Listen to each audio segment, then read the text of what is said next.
Hello YouTube, this is Morgan Airspeed Prime here with my next Star Wars novel review. This one is going to be for Star Wars The High Republic, Path of Deceit.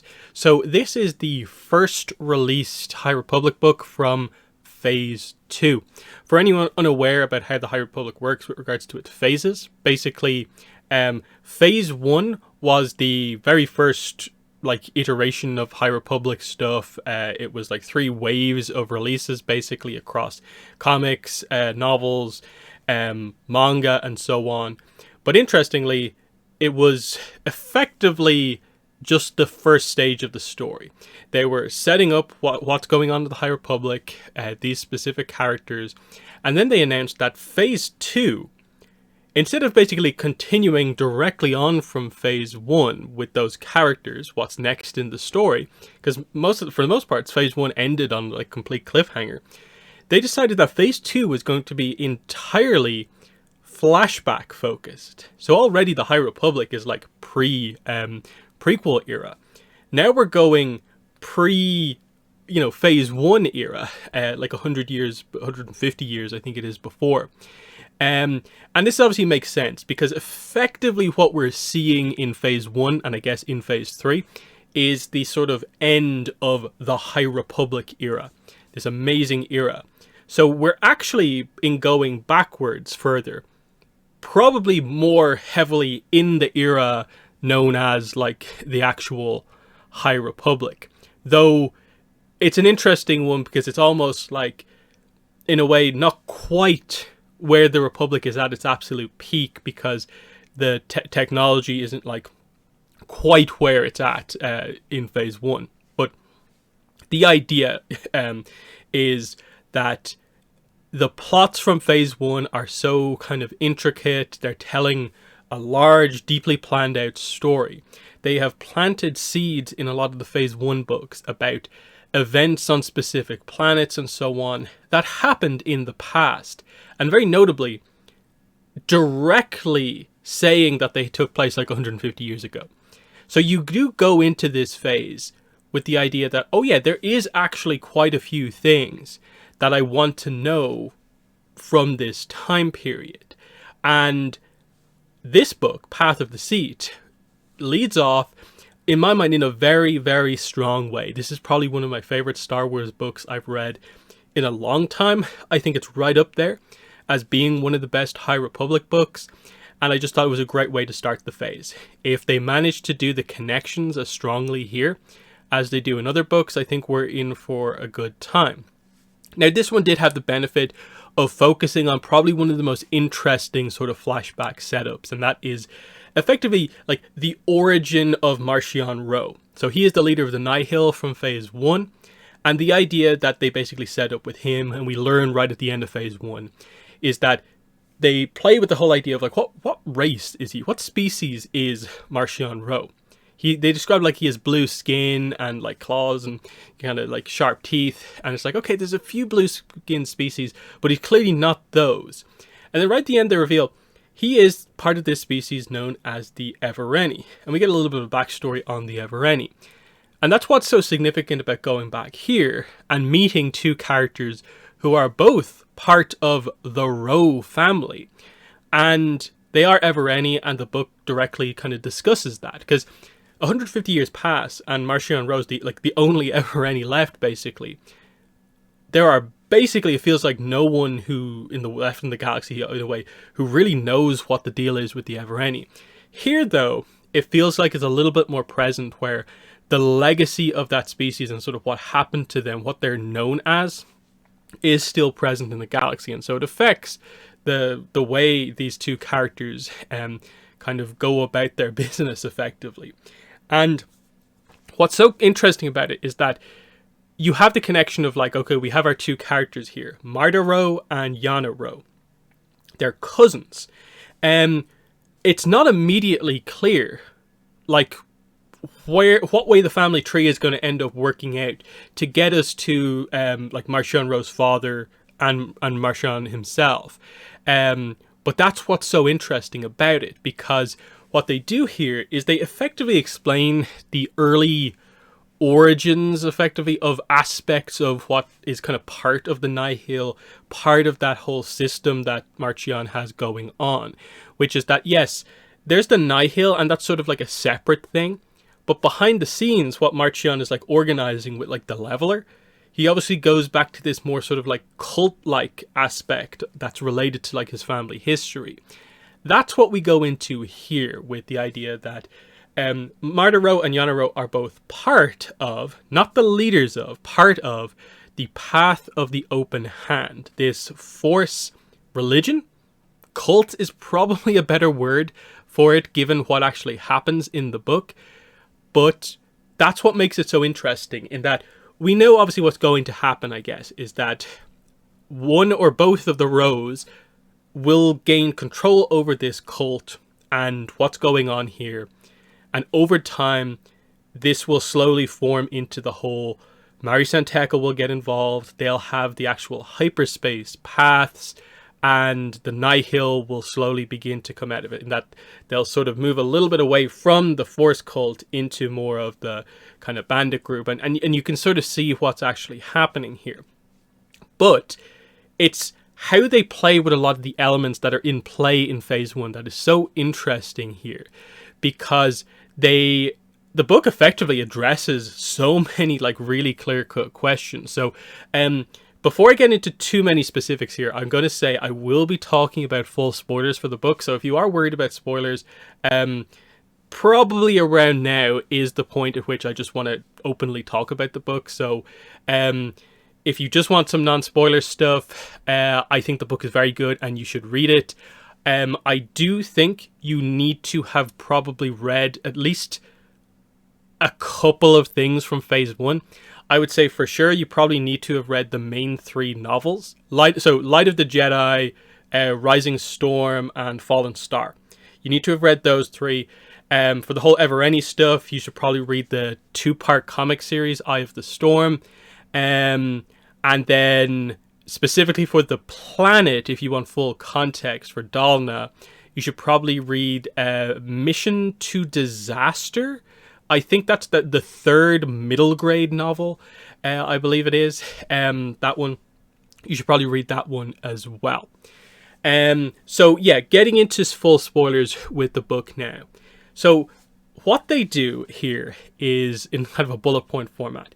They explain stuff like sort of, okay, origin of the Leveler effectively, in terms of we see the birth of what appears to be the Leveler that we know of, or something like that. We get the idea of like it hatches from like a crystalline like egg. That's interesting. That it comes from a specific planet. Again, if you've read Eye of the Storm, you know about that sort of planet and sort of the setup for this of like, this is one Leveler.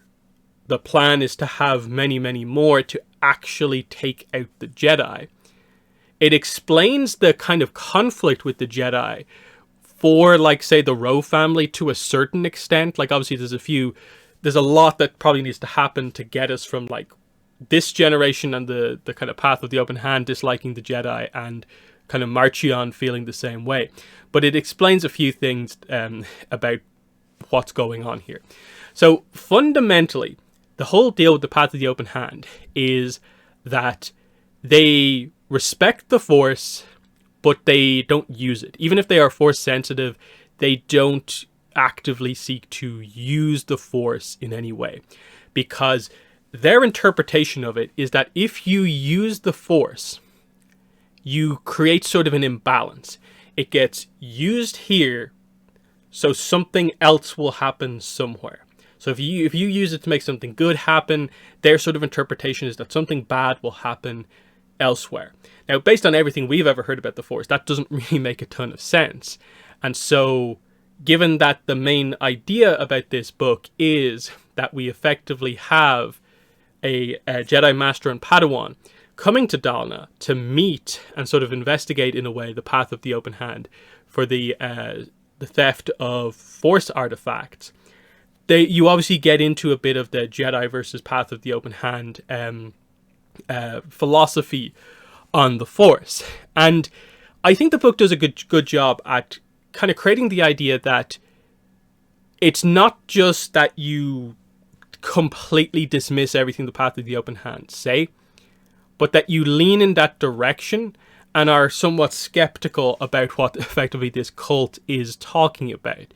Because, again, you have that dynamic of, like, they're saying, well, you don't know that if you use the Force that something bad doesn't happen. But the Jedi obviously have that response of, like, well, we've been using the Force like this for thousands of years, and we don't have any particularly documented evidence that, like, we've used the Force a lot during this era, that bad stuff happens elsewhere.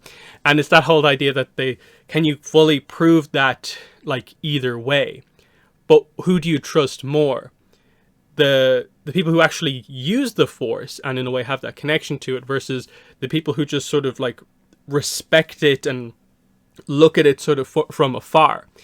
And that's what becomes so interesting with the main character dynamic of the book, which is the Padawan here, Kevmo Zink, and Marda Ro specifically have that conflict.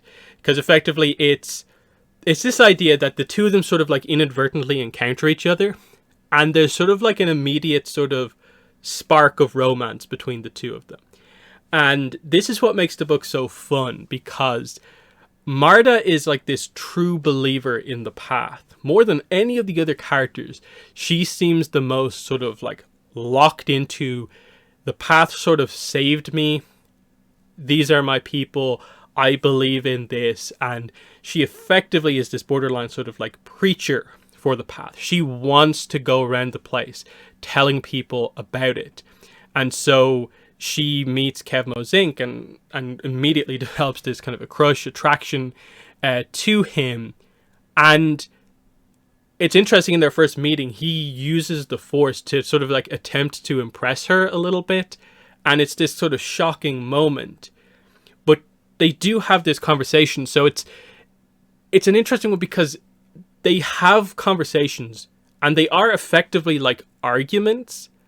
But because they're sort of somewhat good-natured arguments, it actually does help to develop their relationship with each other.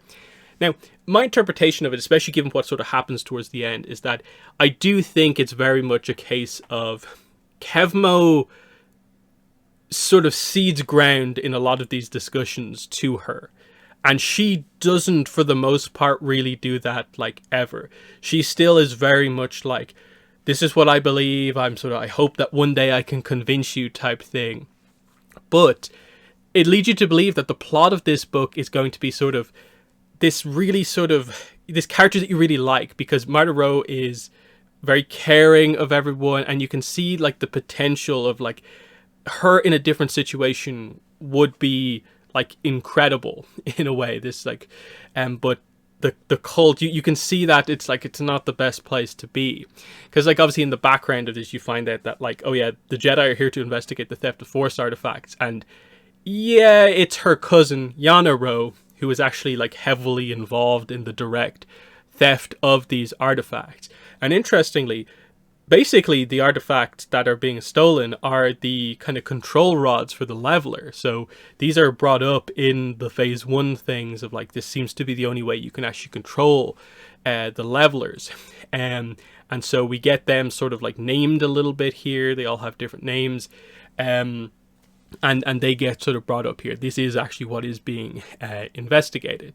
And this obviously creates a little bit of an argument for Marda and Kevmo once she realizes why the Jedi are actually here. But then she does find out that, and the idea is that she basically, like, roughly knows, like, the truth is sort of present there for her, that yeah, we are stealing them, but it's okay because we steal them so that people won't use them and unbalance the Force. And it's like, don't like that really at all.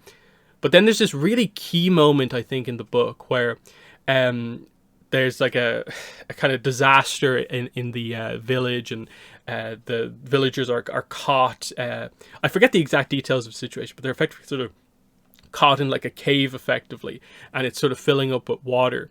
And Kevmo's put in this situation where, like, okay, I know you don't like me to use the Force, but I have to use the Force to save people here. And in the middle of like trying to save people, Martha Rowe is okay with it and helps as much as she can. And she comes out of it kind of feeling like a little bit different, and you feel like this is going to be the big moment. This will be where she sort of begins to not just completely like abandon her beliefs, but like begin to accept that they might not be 100% completely true.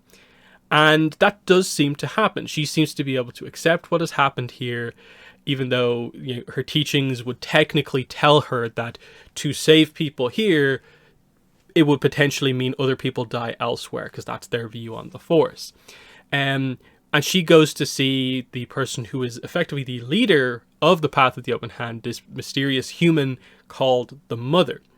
And what's interesting is that they do explain a little bit about the Mother, and that she's not the founder of the Path of the Open Hand. She just appeared kind of randomly and sort of took over because she was this true believer. And effectively, the reason that she quickly rose up the ranks so much was that she gets Force visions, effectively.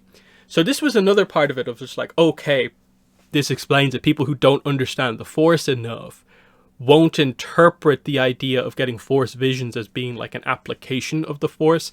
They just view it as being like a gift from the Force, rather than in any way it being like you're using the Force to make that happen. I suppose there's a technicality there, but immediately you get the sense of like, okay, you are still using the fact that like a Force sensitive is like harnessing the Force in some way to be the core of like the truth about this. But she tells the Mother about what happened, and you think the Mother's going to be sort of reasonable about it, but no, the Mother is kind of like, no, in saving those people, other people died elsewhere. Do you not see that? That is our belief.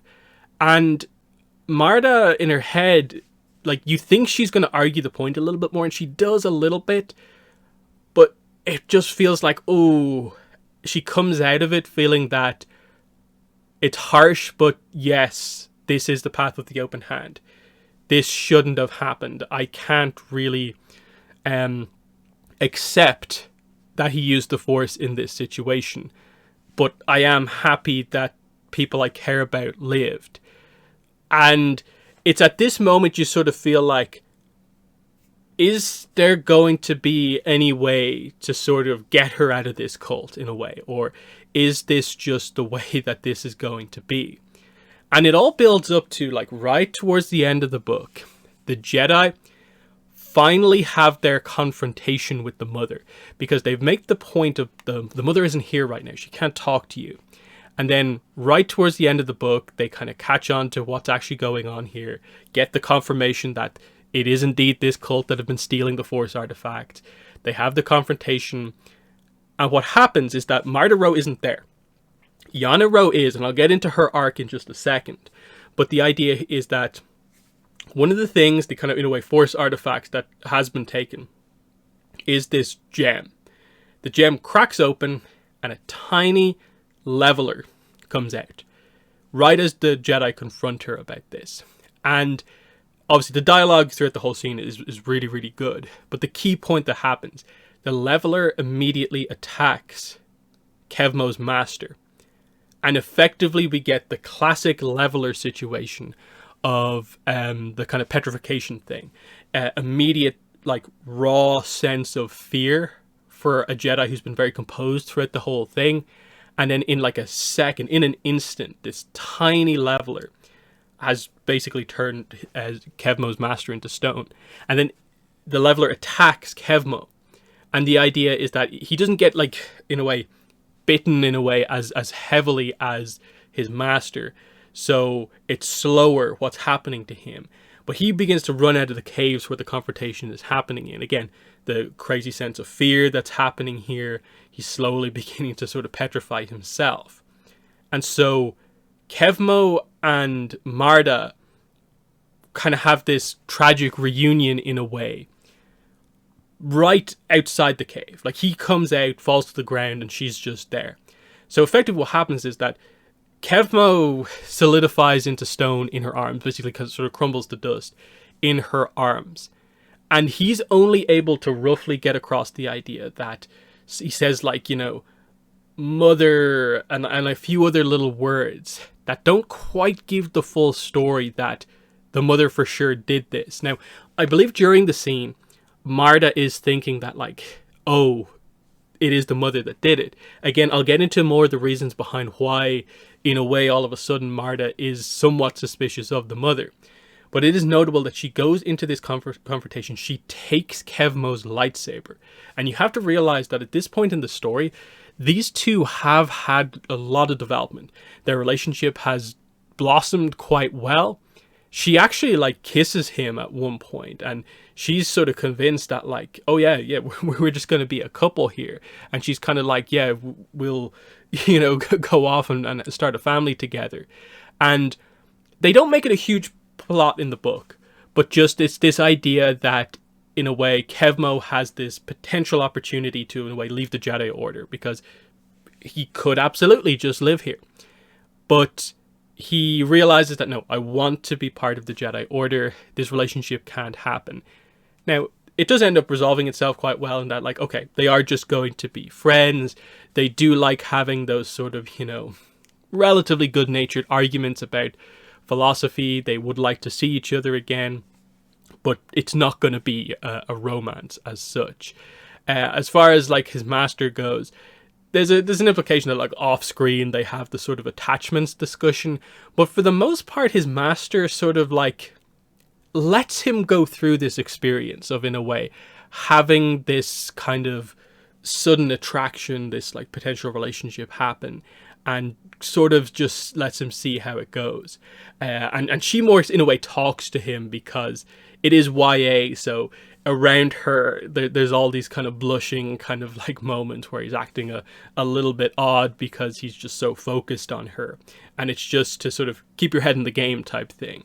Nothing too crazy that's, like, super anti-attachments, and that she borderline is kind of like, yeah, like, see where this goes, have this relationship, but just know when the line is, basically. And he does it well. Like, he stays true to being a Jedi in all of this. So again, she takes his lightsaber into the confrontation with the mother, and she sees that, oh, his master's also been killed, petrified as well. And obviously she arrives in late to see the whole thing that happened with the leveler. And again, in the middle of all this, the leveler grows, like, super quickly. It starts out basically as this thing that, like, could fit in your hand, and by the end of it is the size of, like, I guess, like, a dog or something like that. I think they say charhound. So it grows, I guess, like, it probably has to be like 50 times its size in the space of just a couple of minutes. And the mother talks about the idea of, like, this is the first of many levelers. We will let this grow for hundreds of years, potentially, to fulfill its potential. And so the key point here is, okay, Marta is suspicious of the mother for multiple reasons. How does the mother talk herself out of this? And she does. And this is where the leveler gets brought up, of, like, there's no arguing about the fact that Marta walked into that room and is going to see this weird animal that has some effect on things. And so the mother just is kind of honest of, like, yeah, the leveler killed them.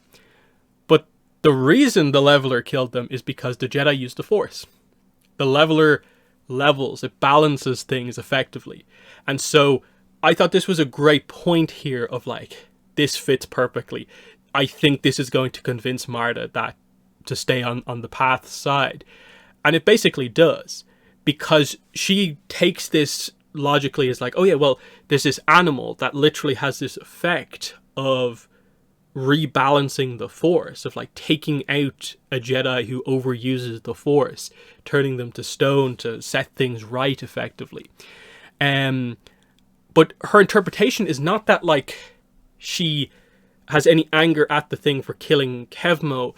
She more interprets it as that Kevmo, in being part of the Jedi Order, was, like, manipulated to use the Force in this way, which ultimately led to his death. So she takes what, in a way, should be anger at the mother for basically leading to Kevmo's death, which is what actually happened. But because of the manipulation and the way the scenes play out technically,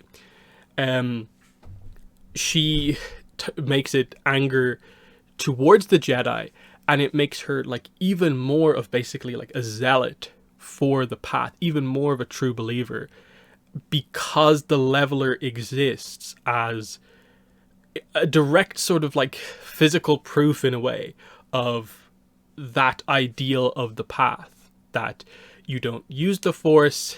If you use the Force, something will go wrong, and the leveler seeks to balance that out effectively. And Marda ends the book in this very interesting position where, in the middle of all this, again, the path is building the Gaze Electric, Marchion Ro's ship, to basically head off to the stars to spread their word and stuff like that. But the Mother's plan does seem to be ultimately long-term take out the Jedi. And you get the impression that, like, why is that? Because there's still like a deeper origin to all of this. Now that we know it's not directly the Rose who seem to have the issue with the Jedi, it's more like, who is the Mother and why does she want to take out the Jedi? Is she Sith, or is there something more going on here? That's what's so interesting about this.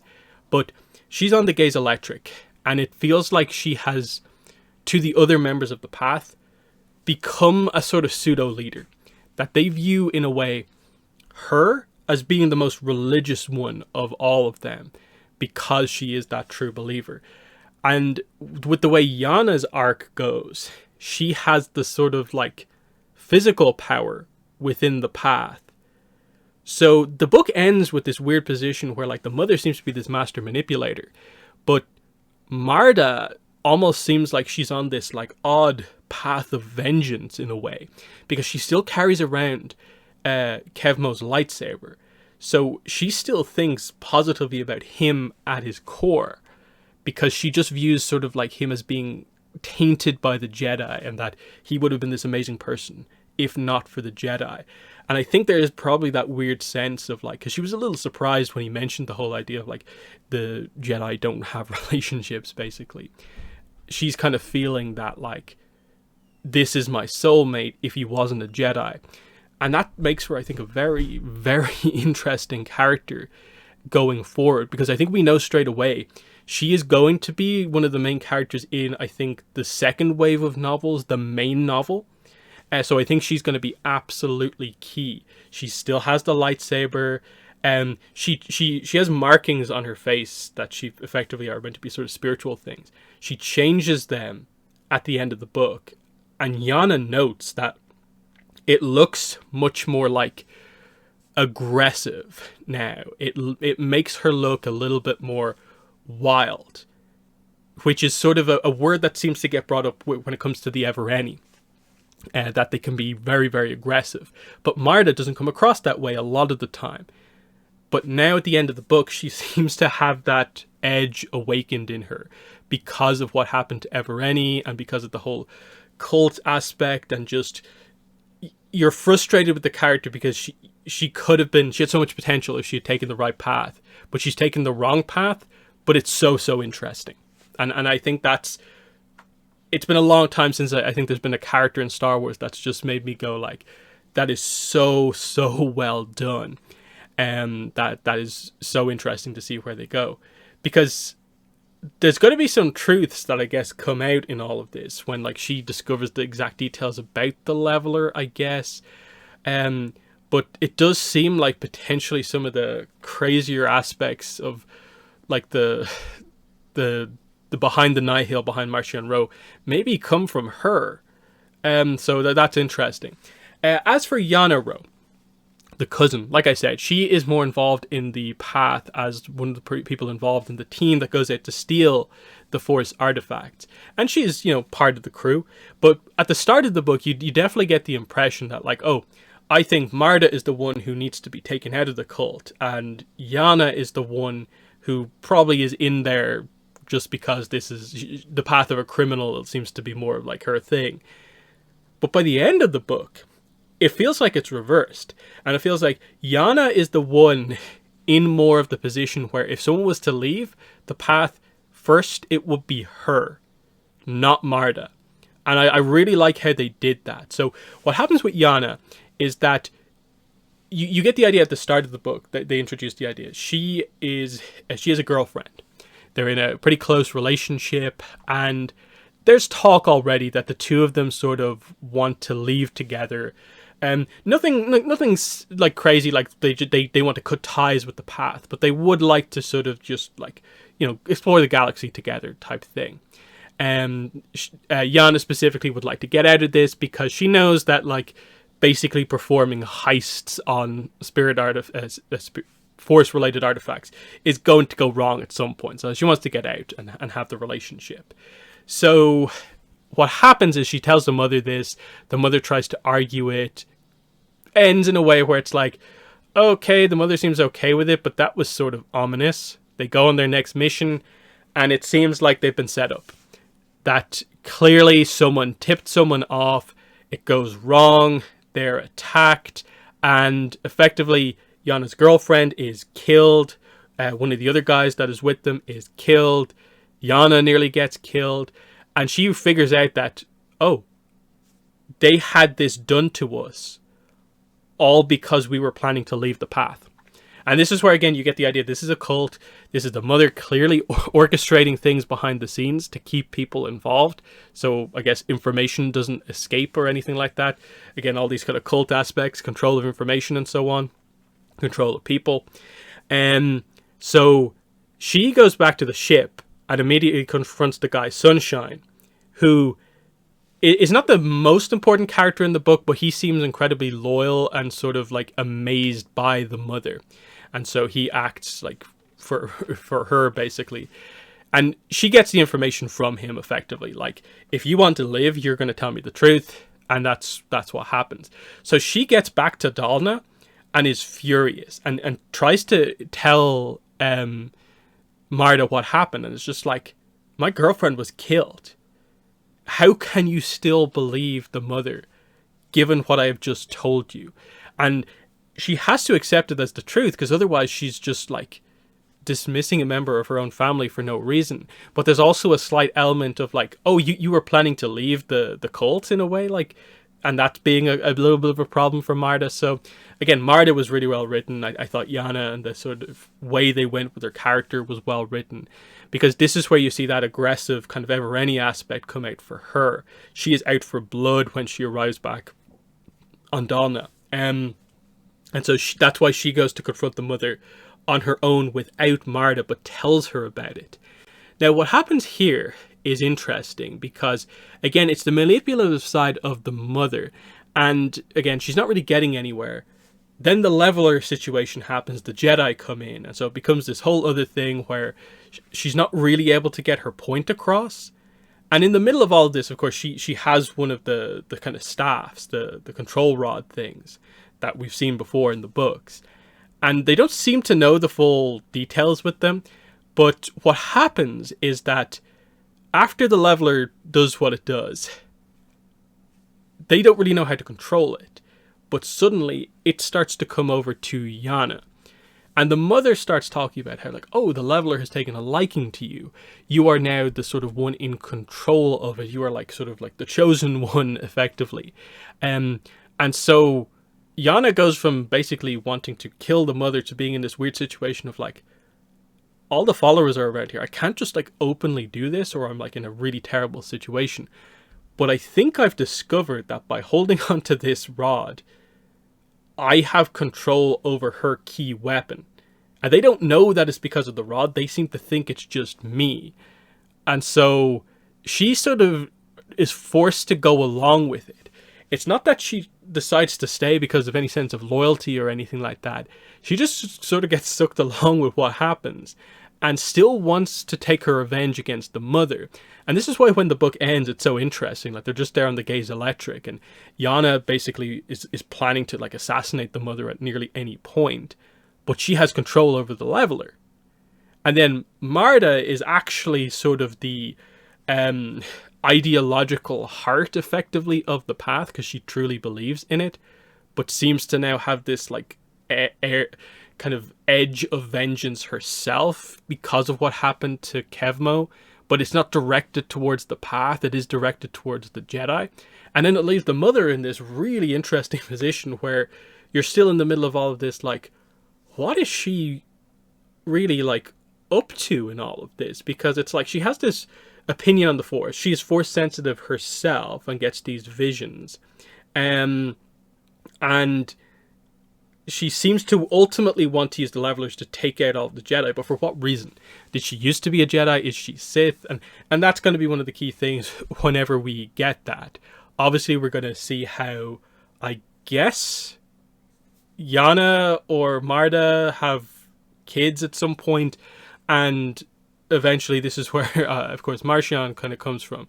And I'm interested to see which kind of side of the family, like, it actually ends up coming from, because clearly Marchion ends up with the sort of rod and in control of the leveler. That remains part of the kind of Gaze Electric, Roe family kind of tree. There is mention in the book of the two hyperspace prospecting families, the Santecas and the other one whose name escapes me at this point. But Marie Santeca has not yet been mentioned. So there's that. There is mention of sort of like paths, and hyperspace gets brought up, and there's almost kind of an implication that, like, does the mother kind of have this power? Maybe I'm misremembering kind of that section of the book and what exactly was going on there, but something along those lines was kind of an interesting way to kind of word it, given what ultimately goes on to happen. But yeah, the Gaze Electric is up and running by the end of the book. 2 Jedi are gone. And the last chapter of the book is interesting because another Jedi arrives on the planet to basically investigate why Master and Apprentice have gone missing. And basically comes across their crumbled remains in the kind of what's left on Dalna of the Path of the Open Hands, like, headquarters effectively. And there seems to be this kind of lingering, kind of almost sense of like the energy in the room. And he sort of just is kind of, he runs away from this place in fear, almost sort of just aware kind of through the Force that something horrible happened to those two. And so the setup here is obviously that this is going to build to, one of the things we know from the High Republic is that on Dalna, 150 years from now, the people don't like the Jedi because there was some sort of a massacre in the past that happens in or around the time we're dealing with here in Path of Deceit, called the Night of Sorrow. And when does that happen? What happens gets blamed on the Jedi. So clearly, I guess this guy reports back to the Jedi that the people on Dalna killed some Jedi in some sort of a weird, like, ritualistic thing, and they send more people there, and it causes some sort of a conflict that has a lasting impact for the generations going forward. Again, this is the stuff that is referenced in Mission to Disaster, the middle grade book, if you want to know more context on that. But otherwise, it's just like, okay, this is good setup for that. I thought that was really, really well done. This book doesn't give you like all of the answers to the things that there are connections to. And I like that. I like that they clearly have a really detailed backstory fleshed out for those questions from phase 1 that are going to be, I guess, important going into the next phase. Because it feels like we're going to be learning stuff more about sort of like, I guess, the lifespan of the levelers, what exactly they are. That might actually get revealed here. So when the characters in phase 3 learn about it, it presents the path to defeat the levelers, knowing what their sort of history actually was. I like knowing that there is actually like a kind of philosophical issue in all of this between the two sides. I was worried a little bit when they brought this up that the side of the Jedi was not going to be presented very well, but ultimately my takeaway was sort of that they leaned enough into the idea that this ultimately is a cult that I didn't feel too strongly that there was like that much, I think, valid criticism of the Jedi, just because I felt like it was such basic thing in the idea of you use the Force, therefore it's a problem. And it's like, oh, okay, but we don't really have any evidence to suggest that. And some of the other aspects of like it clearly being a cult work against their kind of view on things as well. And then clearly because, again, the mother was gaining these artifacts for reasons other than to just keep them out of other people's hands, lead you to believe very different things. So I was worried going into phase 2 that the strength of connections and backstory wouldn't quite be enough to counter the idea of, I just want to know what's next for like Belle and Vernestra and all these kind of characters from phase 1. And I still want to go back to their story. I still want phase 3. But I think this book straight away has shown me that, okay, they're making some good connections here. This was really, really good. And it makes me excited to read the middle grade from this this phase, the main book from this phase, and some of the other stuff as it begins to come out. Now, maybe when we get to some of the other plot threads, they might not be as strong as this very obvious sort of Rowe family history stuff that's going on here, which is one of the highlights of the main books, Marchionne Rowe, and this is the origin of that stuff, which is also very good. Maybe some of the other stuff won't work as well, but so far so good. So they're my thoughts on Star Wars Path of Deceit. The next books I think are not out until like November. There's been some weird delays and that I think they were closer together initially. Some of the books got switched around, but I'll review as much as I can going forward. So in the comments, let me know what your thoughts are on Path of Deceit. Other than that, that's been the video. Thanks for watching, and bye.